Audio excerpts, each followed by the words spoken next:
Hey everybody, it's Henry at Mowers and Blowers. Good morning. As you can see, I've got a lot more room in my garage now. And the reason why is this is what happened last night. Hey guys, today I finally sold my Husqvarna 2448T riding mower to these nice people from Westchester. Anyway, I've had it for a while. It's a nice engine, 24 horsepower. But it's finally going to a new home. I believe they're taking it to Mexico. Fantastic. Let me tell you, they really wanted this mower, man. Drove all the way from Westchester. It's like an hour and a half drive. Came at night. Insanity. Anyway, I'm letting it go for cheap because it's been a while. I couldn't sell it for a while, you know, so I think they're giving me $500 for it, which I'm cool with. As long as it clears out space, you know. So I've sold out all my tractors. This is, of course, my daily driver, you know. This is what I use to mow my lawn.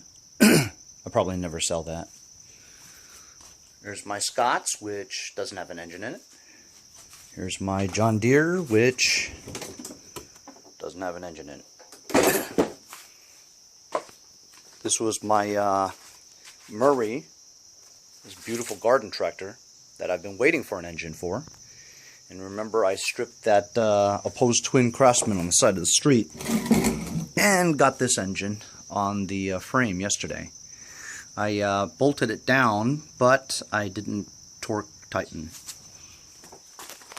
I also had the double pulley placed on there, and the belts are on there too. So while I thought this thing had compression, I think I'm going to have a problem. Remember, I don't have a carburetor either to test it. So I took off the top cowling so that I could freely spin the flywheel and test the pistons to see if we have compression. So I took the spark plugs out of both sides, right? And so I've come to the conclusion that there's compression coming out of this one.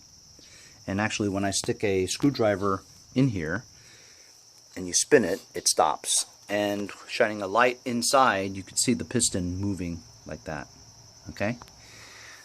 However, not the same applies to this side.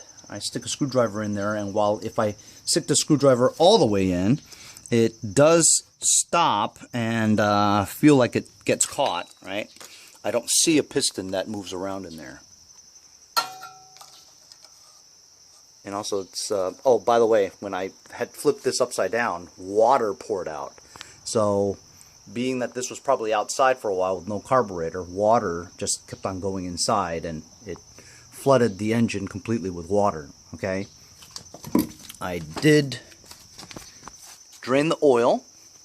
Okay, and it was probably 60% water, 40% yucky oil. So there was oil in it when the water was in it, so I'm hoping that the oil had coated the engine with oil so that water didn't degrade the inside. However, there is sludge on the inside of it, you know what I mean? Which is not good. So look, I have the screwdriver stuck in there, right? And it still spins.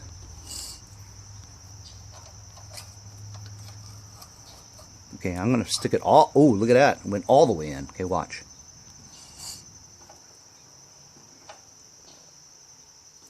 So it does stop, you know what I mean?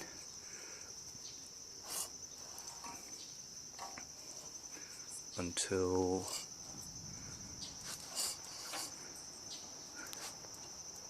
there. So it does stop. So I'm not sure. I'm not sure if the connecting rod is bad or not. But, so the only way I could really find out is either take this head off, right? Which will require a head gasket, right? Or I can loosen the bolts on the engine mounting bolts out again, lift the engine up, spin it around so I can look at that inspection plate. On the back of the opposed twin, there's a rectangular panel plate that you can take off and check out everything inside, which is probably the most convenient way, short of flipping it upside down, taking the sump off, and then you'll need a sump gasket, you know? So I think the best thing I should do just to get a better idea of what I'm working with here and is to flip it around and take that back plate off, you know, so I can see exactly what's going on. It's a big viewing panel where you can see the crankshaft, the camshaft, the connecting rods, both pistons, you know, you can see all that stuff. So I think that's the best course of action for me to go forward with, to see the condition of this engine, whether or not it's worth saving, fixing, all that stuff. But this was the best match for this tractor, because this tractor had a 20 horsepower opposed twin. So I have a 16 horsepower opposed twin, but I'm not sure of, you know, I know that one cylinder does work, right? Because I feel good compression coming out of it. You know, even when I plug the hole or put my finger here and spin it, it sucks, you know? So there's compression on this one for sure, but I'm just not sure about this one, and whether or not the connecting rod is actually attached to this, you know. So the only way to find out is for me to turn it around and view that back plate. So I'm going to get to work on that. So I just loosened took off the engine mounting bolts on the bottom, released the double pulley on the bottom,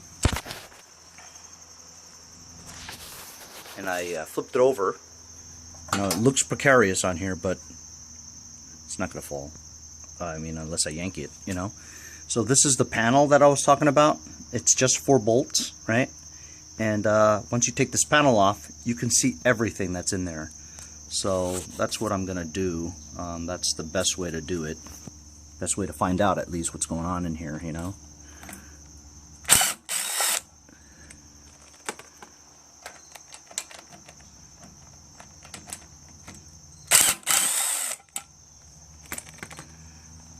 And yes, I'm going to need a gasket for this.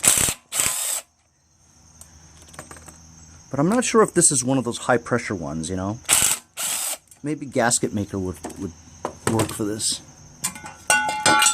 Cow, that was easy. Look, there is no gasket on here, man. I think a gasket maker would do. Oh, there is a gasket on here. It's good too. Alright, so what am I looking at here? Check that out. It looks like... looks good, actually. Except for that thing down there. The governor? No, that's the governor. The governor's over there. What the hell is that? Looks crooked. I'm going to inspect it more and point out what could be wrong. So after removing the gasket here, and everything looks great, guys.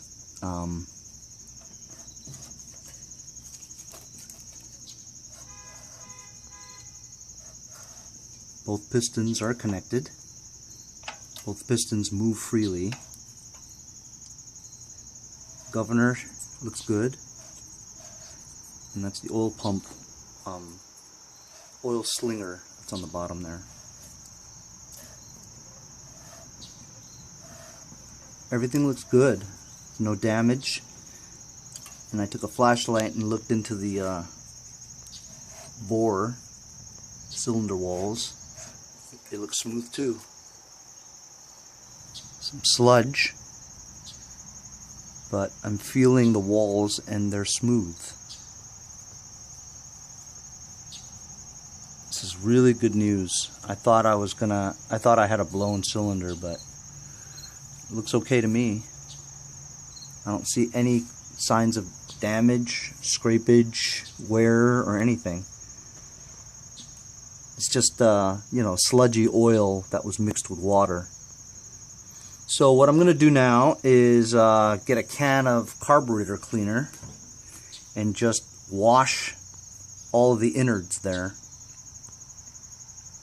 Wash all the innards inside and shoot it all over inside the spark plug holes as well to clean out the sludge. And then I'm going to drain all the crap that's on the bottom by opening this valve here, which is kind of cool because it's pointed down. Gotta just catch it, you know. All right. So now that I know the engine's probably good, I'm gonna have to get a carburetor for this, you know, which I don't want to do, but have to. Can't run this thing without a carburetor, right? My boy Pete Lombardi, you know, who's always giving me his stuff. He says he has two opposed twin carburetors. They're both old and don't work, but he says that he has two Nicky 6s, and you can probably make one good one out of the two.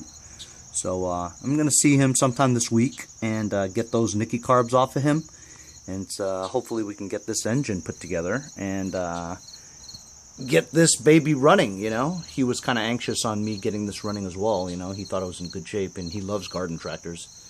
He says he might also have an extra 14-horse engine, which I could either put on this or one of those two. Anyway, so I'm going to shoot some carb cleaner in here now. Got that all set up to just drain.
I'm going to spin the motor a little bit and hit the other sides.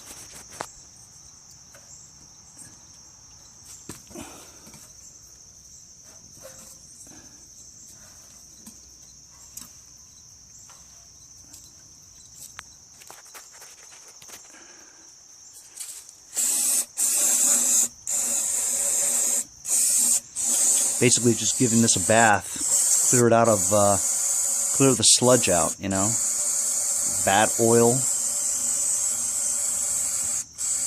contaminants. Let's clean the engine bay. A lot of sludge.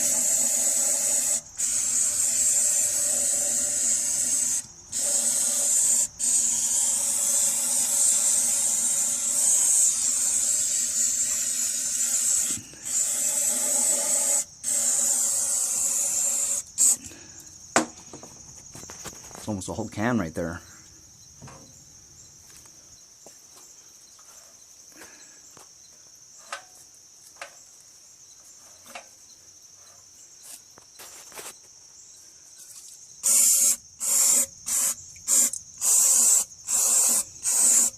That's much cleaner, huh, guys?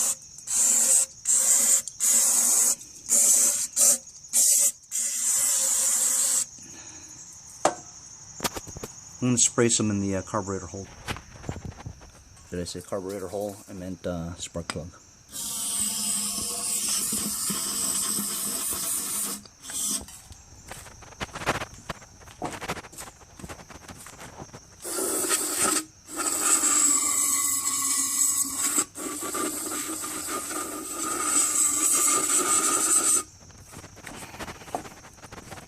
almost done with this can. One full can. That'll do it.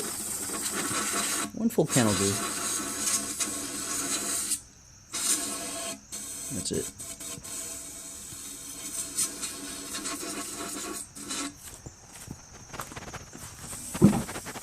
Yep, that's it.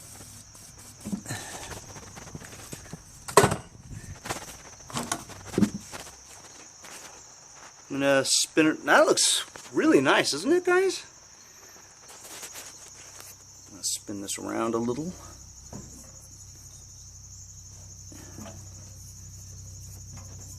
Put the panel back on eventually.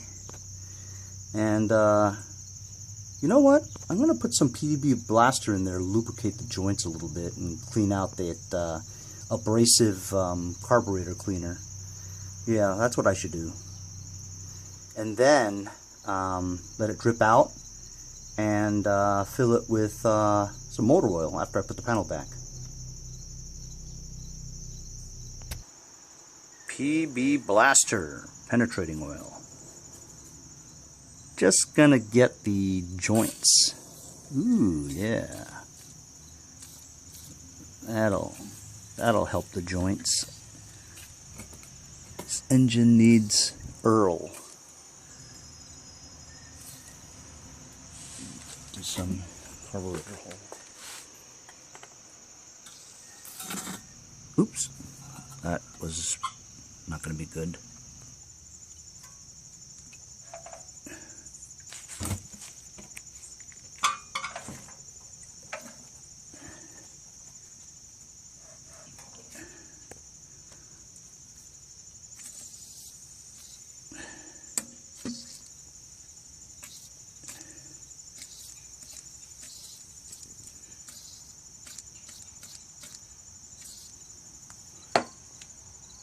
I shut that valve off, so I let the oil soak, the penetrating oil soak a little bit, and I'll come back later.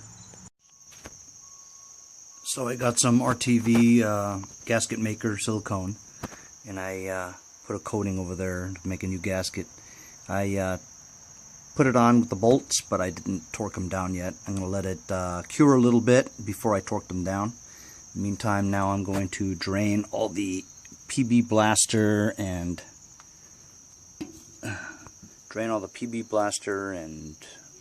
remaining carburetor cleaner that was in there.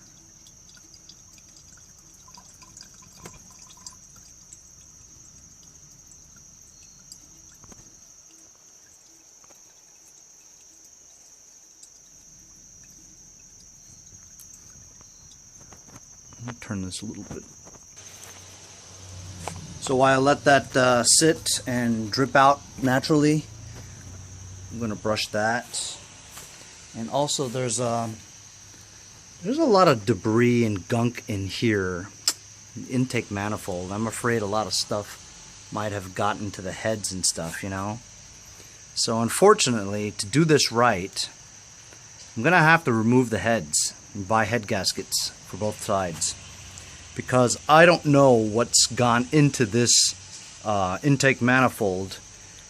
Water, debris, and all that, you just can't have it in there, you know what I'm saying? So, unfortunately, I'm going to have to take off the intake manifold, blow it out, wash it out, and take off the heads too, and make sure that they're clean and nothing gets stuck in the valves and all that.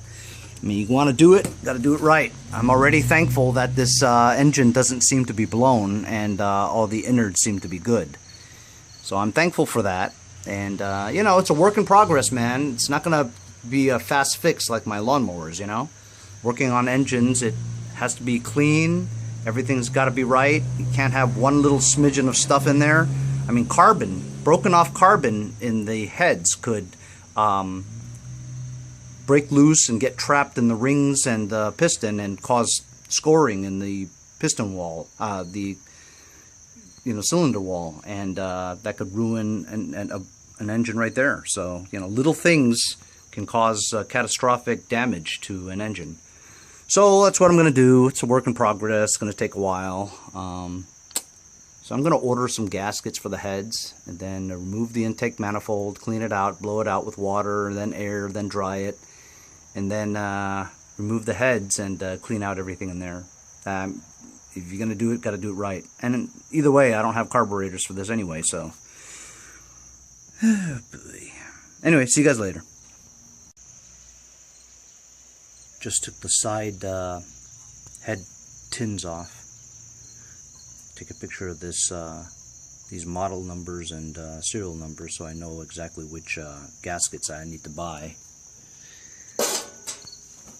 So there are the heads right there, cylinder heads.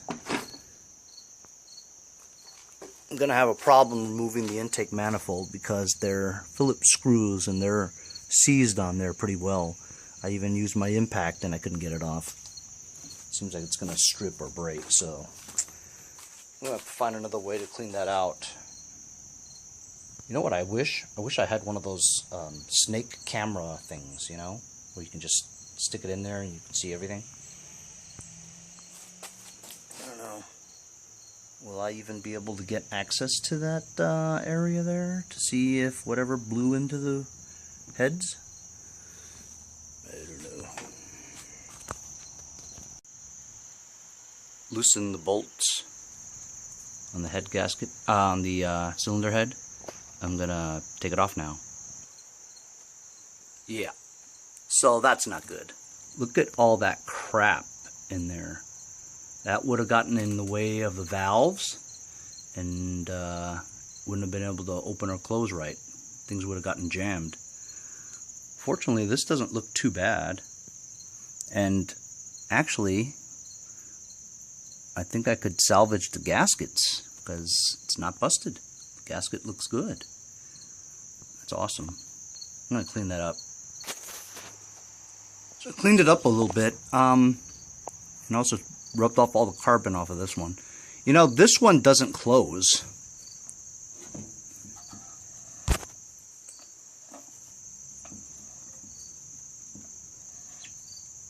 The bottom one opens and closes. Hold on.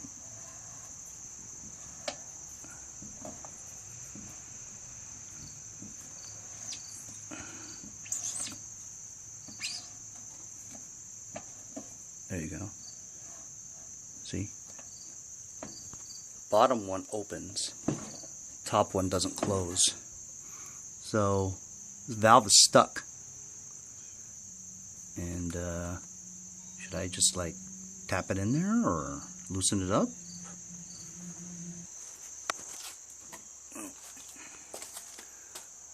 I'm gonna have to take that cover off and inspect it. But I gotta go to work, believe it or not. You know, I'm a marketing director for a chain of restaurants, so I gotta go and do some graphics work. Yes, that's the creativity I have with my thumbnails, now you know. I'll come back to this later. See you guys later. Where's Waldo? Stay tuned for part 2 of my engine fix. See you guys next time on